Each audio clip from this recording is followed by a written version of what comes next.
My name is Diane Rodriguez, and I am a professor in the Graduate School of Education at Fordham University in New York City. One of the tasks that I do and enjoy very much is observing bilingual education classrooms. Today I want to take this opportunity to share one of those classrooms in South Africa with you through this video presentation. Both the Fordham University and University of Pretoria faculty have found an ally in the South African Education Administration, which has created various mechanisms to improve pedagogical multicultural communities in teacher preparation programs. The short video provides a visual description of the beliefs held by teachers regarding the instruction of secondary languages. South Africa has 11 official languages. Language is a critical area of discussion and has been an interest of research in South Africa since the racial integration of education in 1991, when the integration of public schools was initiated. 29 years later, racial integration remains a challenge for the nation's school system. The South African education system uses the terms first, second, or additional languages to indicate the order of languages used in schools. Research has established that bilingualism benefits the child's cognitive development and information processing ability in a reciprocal manner.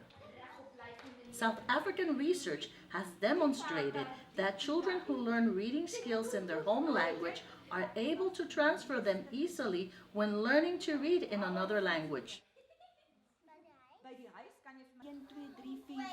1, 2, 3, 4, 5. I'm able to speak 3 languages. Afrikaans is my mother tongue, then English, second language, and Sepedi is the third language that I have. I teach in Afrikaans, but I teach Sepedi as a third language to primary school children as well as varsity students.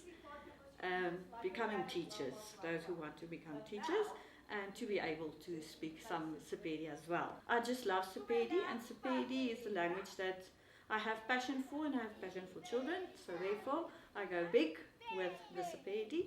I'm teaching at Laerskool Pretoria-Oos to the foundation phase children, and today we visited the grade double R's, the grade R's and the grade 1s. And the purpose of these lessons was to catch up with what they have done in the past. So actually it's just to reinforce the vocab that they did. So with the grade R's we started, and it was what they did during the holidays, and by this time they should know counting up to 10 and the colors and places that they visited, and we integrated it and counted. So actual goal was to know that they know those vocab. So for the grade R's as well, they did wild animals the previous quarter, and after the holidays, after the recess, I just captured those as well for the big 5 from South Africa. So they should know the vocab in English, Afrikaans, and then of course the beds. And with the little ones, I just follow the way. What they want is what I catch up, because the double R's are really going about like they want to, so every moment is a chance for learning. So that's what I captured today, and I hope that this will be a great success to enhance our multilingual country. An example of this transformation can be seen at the University of Pretoria, where the Sepedi language is implemented in a course of study in the teacher preparation program. Yes, that's the plural. So I speak of bona, them, and easy peasy. Prof. Talia calls him Yena Kimurena. He's a sir. He's going to become a teacher, a man teacher. How would say? Oh, look at it. So you see with Yena, actually you should recognize that as well. So there's a if one will hold like this, you don't get yes. Sepedi is a fascinating language and people. It is spoken by more than 4.2 million people and is proudly one of the official languages in South Africa. Basadi bona. ba apara diaparo. Bona. Cha, the whole katoos. Hulukile. And now, instead of saying that Sefane Saha Hukimang, surname of yours is who? Sefane Saha Hukimang. Ah, easy way out. Dominique, Sefane Saha Hukimang. I'm just going to say Keku.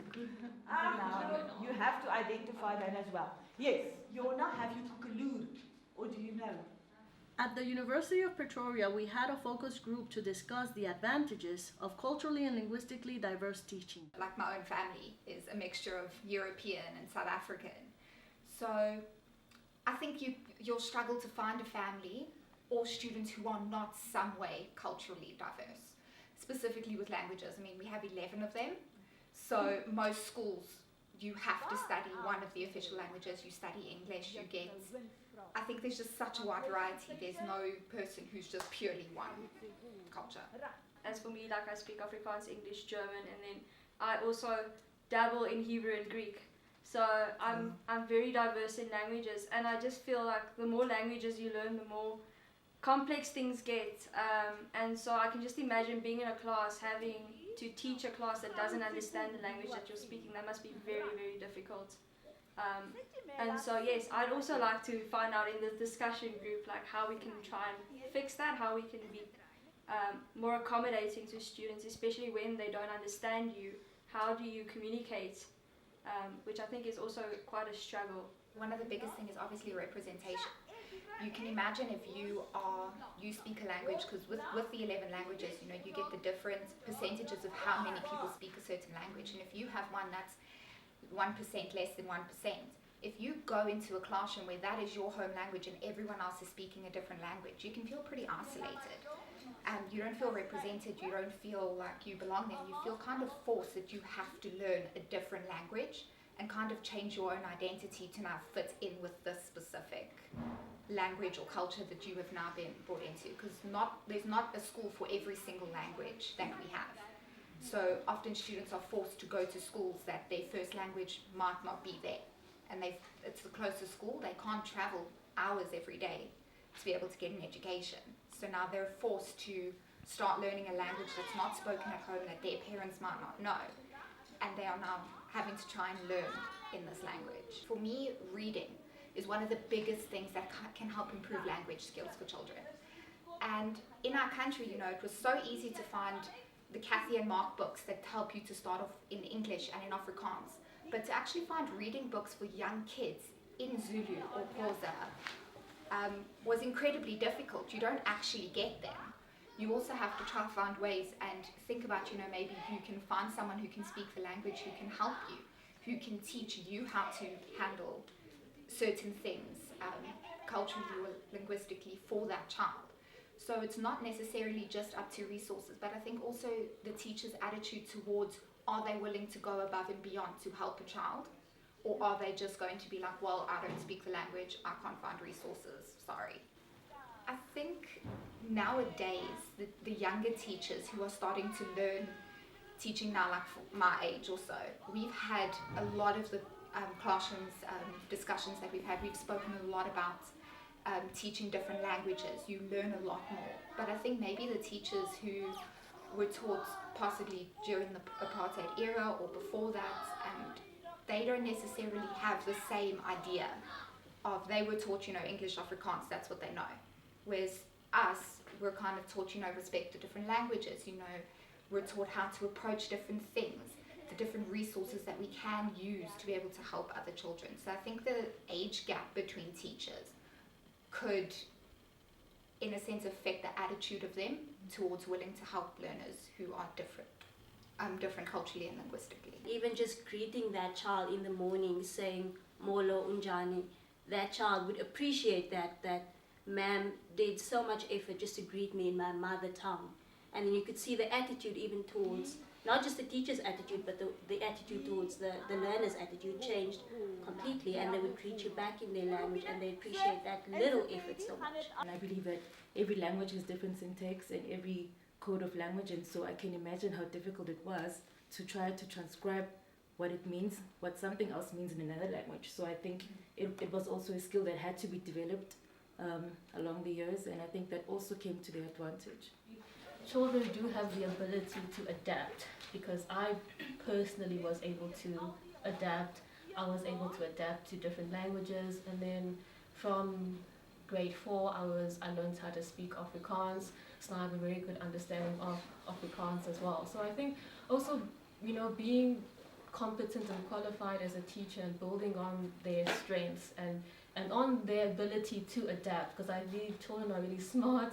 They're able to be bilingual from a young age, and they really are able to adapt. I think sometimes they're not given enough of a chance. But what tended to happen was, if someone was battling with English, someone in the class who spoke their mother tongue would help them and explain it to them in their mother tongue and help them with their English or with their Afrikaans. So I think also using students to help tutor each other could be helpful, because as a teacher you might not necessarily understand firsthand, whereas if someone hears it from their peer, it's a bit more accepting of the help, and the peer has a better way of explaining it to them. So I think also using the resources you have available in the classroom, such as learners who might be better with English but also know other languages, to help learners in that language as well. And also, just on a practical way with instruction, I think I would want to use visual means with either illustrations or concrete objects to explain concepts. Because I think beyond just even that going across languages, I think that obviously also is just a good teaching strategy for visual learners. Peer tutoring, students can teach each other in the class. I feel like that's a very, very good point. Sometimes students learn better from their classmates, and even if one student is very good in, let's say, Sepedi, another student could be very good in English, and then the teacher could use that child as a resource. I think many times teachers just want to take the dictatorship role in class, and they just want to rule everything, and then sometimes students do communicate in class, and the teacher might perceive that as being disrespectful, but the students could just be exchanging, you know, what was said in their language. And so I don't agree with what happened in your school and in Karabo's school, where it was discouraged to speak your language. I feel like that is taking away someone's culture. Someone's identity is rooted in the language that they grew up speaking, and so I feel like that is very bad. I think every teacher needs to at least have some proficiency in languages, because some countries have either 2 or 1 language, but I think it's upon teachers to, I think also the curriculum, to implement ways on educating teachers on basic proficiency in each and every language. Because I mean, if maybe I focus on Sepedi because maybe I want to be in Limpopo, what happens if I go to Cape Town and maybe teach in Xhosa or something? So I think it's upon every teacher who wants to be linguistically and culturally relevant to really find it upon themselves to educate themselves more on issues pertaining to language. So I think that's really important, especially in the South African context. And I also think curriculum, they need to implement ways in which teachers could learn to teach different languages in a certain province. I know there are cultural differences in our country, and some students might want to fight with each other because their cultures differ, but just to have students learn about each other's cultures would be very beneficial. And I think, yes, everything that we've mentioned so far is applicable. I don't think one thing is necessarily the solution, but something I'd like to add is that we should get the community involved as well. Instead of having the problem in the school only, we could get community members, get someone who can translate, or someone who's maybe older, has more knowledge, has more books, has more resources to share with the community, just so students can get reading, can get the help they need from others. And we shouldn't be afraid to reach out when we do need help. We all concur that in a world increasingly characterized by multilingual and multicultural environments, this research has opened up new ways of thinking about multilingualism in the classroom. I conclude by saying that the use of multiple languages in teaching is of paramount importance because it is the foundation for students' global communication skills. Educators must be prepared to offer multilingual students a high-quality curriculum and instructional experience, rich with language learning strategies that make use of this valuable resource.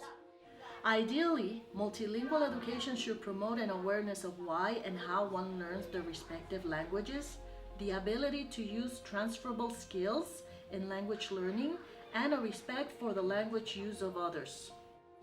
In order for this to exist in reality, teachers need to gain the ability to perceive the relationships that exist among multilingual communities. This goes hand in hand with increased respect for the cultural identities of others. It is thus clear that the required change of attitude and building of multilingual competence cannot be acquired without an appropriate teaching method and approach.